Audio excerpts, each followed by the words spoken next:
Some of your customer interactions are so challenging that they require advanced de escalation techniques. They require psychologically backed de escalation techniques. And that's where I come in. I'm Myra Golden, Customer Experience Coach. And in this video, I am giving you the psychology of closing conversations with unhappy customers.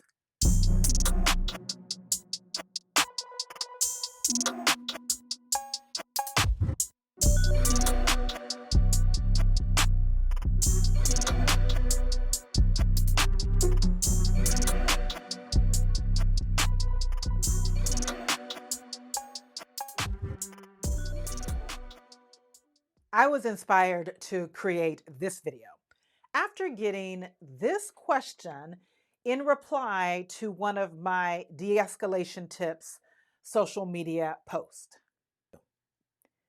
What if I say everything I'm supposed to say and offer what I can according to my company's training, but the customer is still upset? They aren't accepting what I've said. What now? There will be times when you struggle to wrap up conversations, when customers push back, when you do everything that you are trained to do, and still the customer is not accepting your word as the final word. In these situations, it's essential to dive deep into the intricate workings of the human mind to unlock powerful pathways to persuasion. In these situations, I guide my clients using advanced psychological tactics taken directly from my De-escalation Academy. These tools will empower you to confidently navigate challenging conversations, influence outcomes, and psychologically prime your customers to accept your words as final, and then to disconnect the interaction.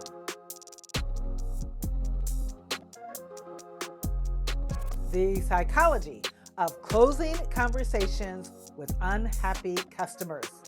5 secrets. Secret number 1, leverage the anchoring bias.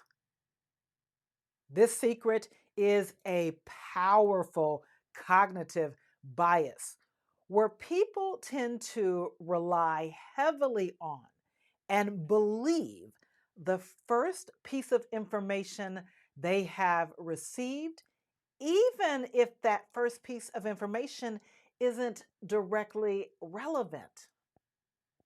So, I want you to start by acknowledging your customer's anger.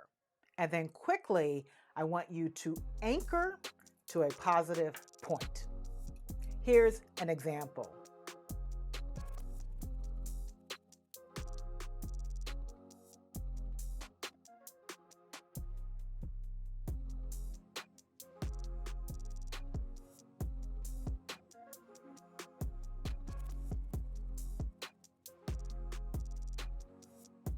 I understand you're frustrated with the delay, but I want to assure you that we're doing everything we can to get this resolved for you as quickly as possible.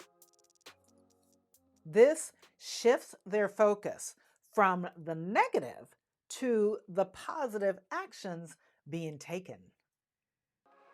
Secret number 2, activate the halo effect. This cognitive bias causes people to have a positive impression about someone based on a single trait. But here's the twist. You can use this to your advantage by highlighting positive aspects of your product or your company. For example, a customer is frustrated because an item they ordered is out of stock. After apologizing for the inconvenience, you could say something like, Because you're a valued customer, we want to make this right. While we wait for the item to be back in stock, we'd like to offer you free expedited shipping on your next order. By highlighting their valued customer status and offering an exclusive perk, you are positively positioning your company or your brand despite the negative experience. Secret number 3, frame solutions with loss aversion. People hate losing things more than they like gaining things. Here's what I mean. You would likely be more upset about losing $100 than you would feel excited about winning a $100 gift card. And your customers are the same way. So instead of focusing on what your customer will gain if they follow your path, if they accept your desired action, I want you to instead focus on what your customer could lose if they don't accept your offer, if they don't accept your plan of action. For example, if we don't fix this now, it could lead to further delays and potentially impact your blank. This creates a sense of urgency and motivates a customer to cooperate. Secret number 4, guide with choice architecture.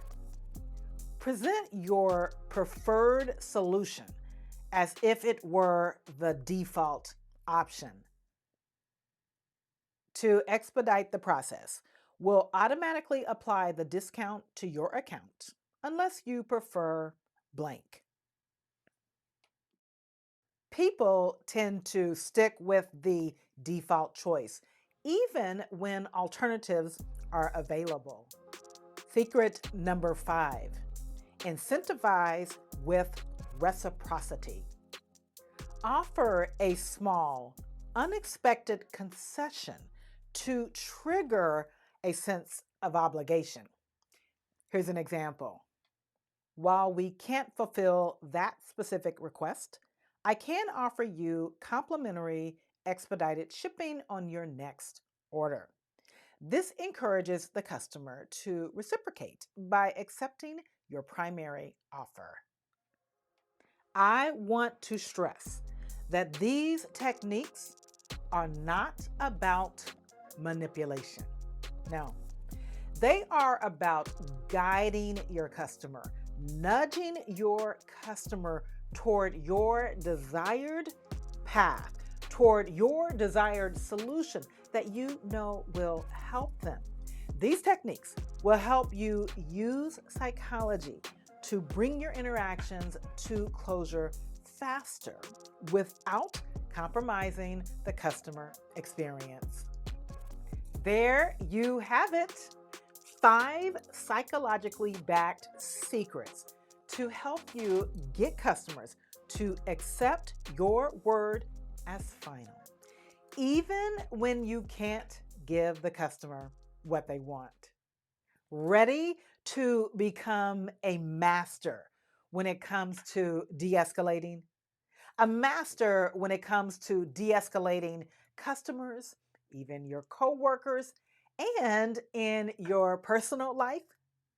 I want you to stay tuned for the launch of my revamped De-escalation Academy. Details are coming soon, and I am so excited about what I have to share with you. But in the meantime, be sure to like this video, subscribe to my channel, and share your tips, your comments, and your questions in the comments. All right, I will see you in the next video.